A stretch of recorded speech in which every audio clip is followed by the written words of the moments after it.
Dear Prime Minister Modi, distinguished friend, Antonio, my friend, ministers, especially Shankar and Guyal, Vice President Kallas, Commissioner Šefčovič, Excellencies, friends, thank you very much for the exceptional hospitality we experienced. It was such an honor for us to be your chief guests at the Republic Day yesterday. This is a memory I will carry for a lifetime, because the sense of communion was so powerful. People filled the streets united in pride and joy of belonging to the Indian nation, and rightfully so.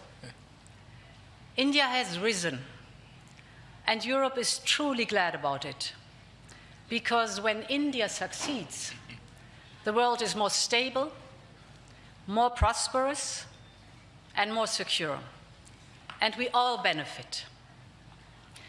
Prime Minister Modi, dear friend, 1 year ago, the full College of Commissioners came to India. You mentioned it. And this is also a very special memory for me. It showed the seriousness of our intent and the strength of our commitment. Today, we reap the fruits of that commitment with our historic summit. And let me start with trade. Prime Minister, distinguished friend, we did it. We delivered the mother of all deals. We are creating a market of 2 billion people, and this is the tale of two giants, the world's second and fourth largest economies, two giants who choose partnership in a true win-win fashion. A strong message that cooperation is the best answer to global challenges. This trade will integrate further our supply chain and strengthen our joint manufacturing power. It will cut up to 4 billion euros in annual tariffs for exporters of all sizes. And it will create good jobs for millions of workers here in India and in Europe. At the same time, this agreement will build on the natural complementarity of our economies. It brings together Indian skills, services, and scale with Europe's technology, capital, and innovation. It will create levels of growth that neither side can achieve alone. And by combining these strengths, we reduce strategic dependencies at a time when trade is increasingly weaponized. We will discuss this and more at our first EU-India Business Forum later today. I want to offer a special word of thanks to the people who worked so hard to make this day a reality. Starting with the European Union's Trade Commissioner, Maroš Šefčovič, and his counterpart, India's Commerce Minister, Piyush Goyal. You have done an outstanding work. This is historic, and it would not have been possible without you. I also want to pay tribute to their colleagues, Sabine Weyand and Secretary Rajesh Agrawal. Many others made vital contributions. I congratulate you all. The hard work was worth it.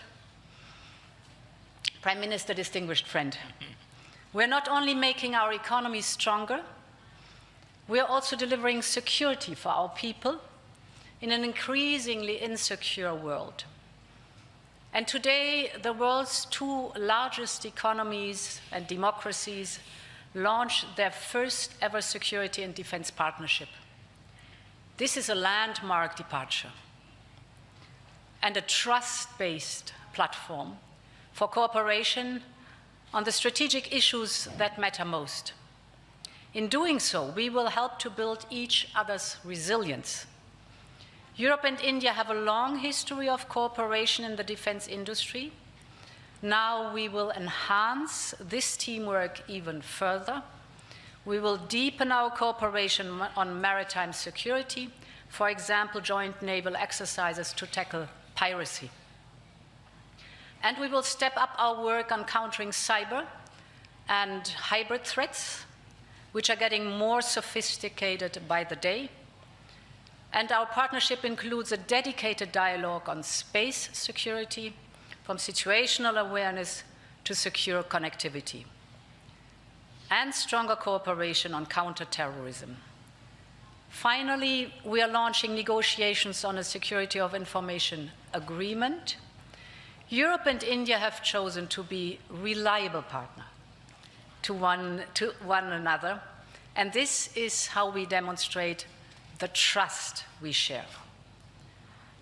Prime Minister Modi, distinguished friend, I want to turn to innovation, because here too we share core values. The freedom of research and science is paramount for us. Europe and India will always choose science. We will always choose progress, the way forward.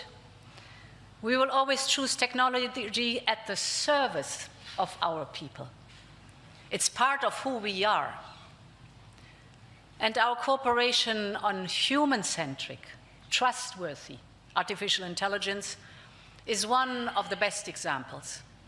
So today I'm glad to announce that we are working on India's association with Horizon Europe.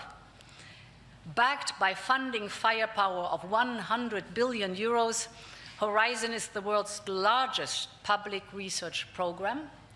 And I can't wait for our best talents to get to work to advance health, clean energy, frontier technologies, just to name some.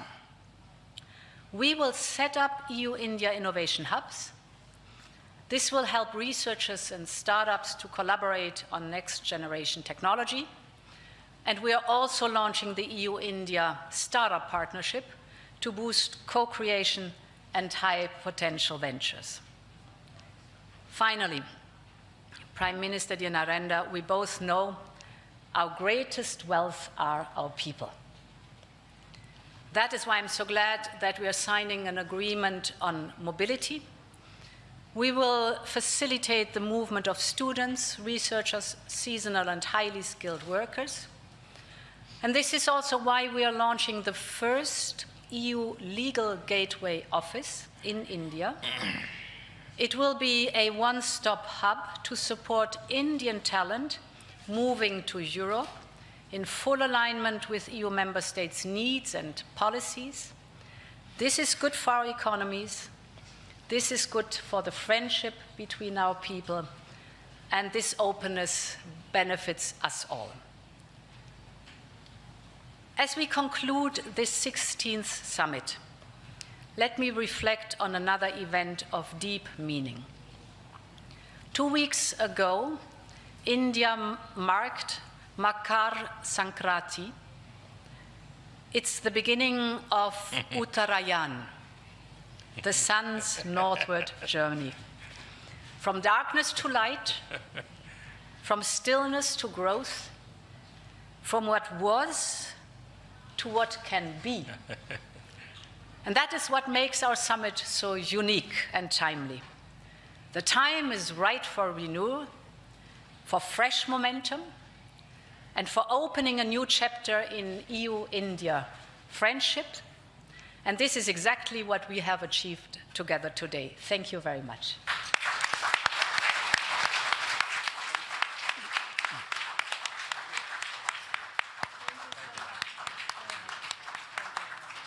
Thank you, Madam. With that, ladies and gentlemen, we conclude the press statements. Thank you very much for your presence.